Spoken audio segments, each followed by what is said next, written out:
Hello everyone and welcome to another video. So as some of you may know, my current phone is an iPhone XR. I've had it for the past year, bought it on eBay, 200 quid, won on an eBay auction. I thought it was locked to Vodafone, as it said on the listing, but when I bought it, turns out it wasn't. It's unlocked and it works just fine. The back is cracked, the screen is pretty much scratched, and I think now it's been time for me to get a new phone, basically. And I got bored of it as well, and I thought, okay, I'll look around for a new phone. So I shopped around. My previous phone was Android, and so I thought maybe might go back to Android. I don't know. Had a look at some Android phones, and none of them were really shouting, you know, buy me at me, and didn't really fancy going back to Android. So I fancied another iPhone. So I was looking at iPhones like the 11 Pro, 12. I did briefly look at, but I need good battery life, and the 12 really doesn't have it. And then I thought, okay, battery life, have a look at the 11 Pro Max. But it's just aging now, and it's not a big upgrade as such to this, and I could probably just wait another year and get something better. So I thought, okay, well, let's see what the newest thing I can afford is. And I had a look at the 13 and I really couldn't afford it. So I thought, I tell you what, I love the look of the 13, I'm going to make sure I can afford it. So that's what I went ahead and did, and a month later managed to somehow scrape up the funds and borrowed a little bit of money to get myself a brand new, sealed in the box iPhone 13. And I tell you what, I think this might have been the best phone I have ever held in my hand. And I have held a 12 Pro Max in my hand when it was new.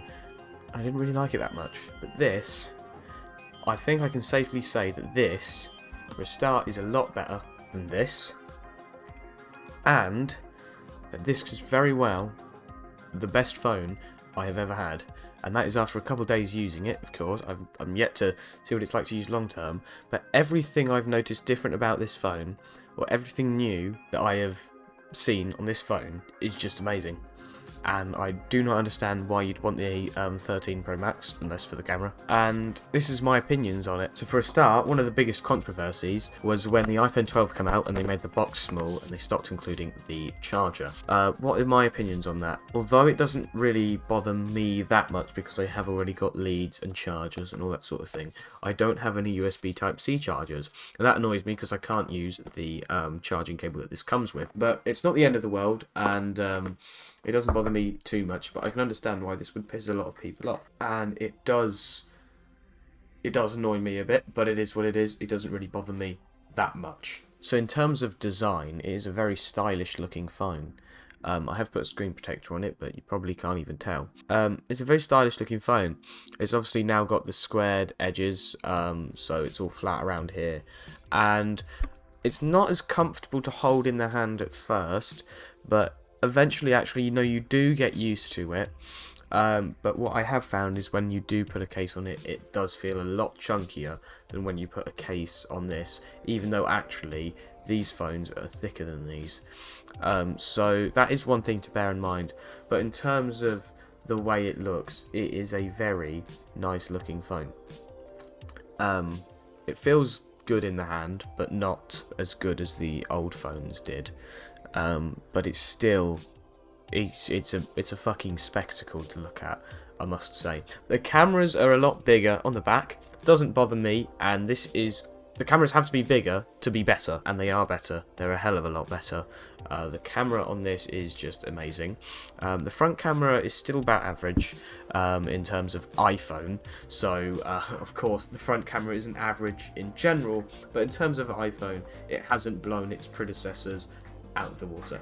But the back camera, that is amazing, and of course it's only better on the 13 Pro and 13 Pro Max, but of course I wasn't going to waste my money on that. Okay, so here's a quick run through of the iPhone 13 specs. It's not going to be a full-on in-depth thing, but just a quick look at the iPhone 13 specifications. So the display, 6.1 inch. It is got a pixel density of 460 ppi, and it is now an XDR OLED display, which basically means that instead of using an LCD panel, this is now using OLED, which obviously means richer blacks because there's no backlight. Each pixel is lit up by itself, and it's HDR, so it means that you get high dynamic range. It's hard to explain personally how that looks, but it just looks a lot sharper, a lot more contrasty. It looks really nice, and the display, I rate it. Other specs are 4GB of RAM, 3240 mAh battery, meaning that the battery lasts considerably longer than the 12, which is the reason why I got it over the 12. A 12 megapixel 4K camera, the newest Apple A15 Bionic chip, and a base storage of 128GB as opposed to a 64GB option, which is about time. The 64GB option is not really any good when you consider how good these cameras are getting and how bigger apps are getting. 64GB isn't enough anymore, and soon neither will 128GB. If you can afford to, I recommend getting this phone in 256, but if you can't, then 128GB will do. Another thing I would recommend to people is, if you can only afford the 128GB option, I recommend for 70 pence a month that you get 50GB of iCloud storage. It'll just help take the load off of your phone storage, basically. So yeah. So begs the question: was it worth the upgrade over the 10R? Well, it is a lot better than the 10R. It's a lot better feeling in the hand. It's got a better camera, a much better screen. It's got better hardware, better software. I mean, it is the same software, but there's more that you can do with this. And the camera, honestly, it's out of this world. But in terms of the price difference, that was £670 and the 10R was £200. A lot of people do not have this amount of money to spend on a phone. And if you don't have this amount of money to spend on a phone, I would not recommend getting a phone that costs this much.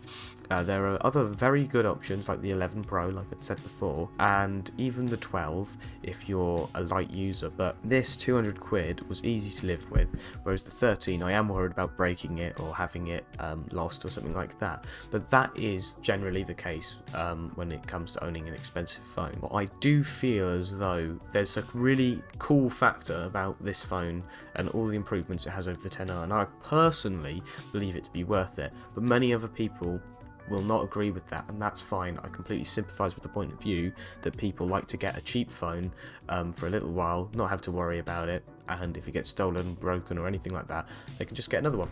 And people with that point of view I completely sympathise with and understand why, and you get to understand why people think like that when you do own a phone that costs so much, because you are worried about it getting broken or lost or anything happen to it, really. But I personally am enjoying using this phone a lot more than I have any other phone, and I would recommend it to people who can afford it and who are willing to pay this much for a phone. I would say it is worth it. Would I recommend getting the 13 Pro? I don't have a 13 Pro, I haven't used a 13 Pro, I wouldn't be able to give you a proper opinion, but what I can say is I don't use this phone thinking something is lacking. I don't feel as if something's lacking. I don't feel as if I want those stainless steel outer bands, or I'm in desperate need of a matte finish on the back. In fact, I thought I wouldn't like this shiny back. Honestly, in person it looks a lot more attractive than it does on video. I can just say that now. And the sides, everything about this device feels premium. There's nothing that feels cheap about it. So no, I'm not feeling like something's missing, and I wouldn't recommend for people who don't need it to get the 13 Pro. Even though I haven't used one, I don't feel like anything is missing from this. So yeah, that pretty much wraps it up. Thanks for watching. If you did enjoy the video, please leave a like, subscribe, and leave us a comment. I'm going to see what sort of videos I can post in the future, but I don't know when those are going to be coming, of course. I don't really post that often. But yeah, thank you for watching. I'm going to go and make a cup of tea, of course, and I'll see you in the next video. See you later.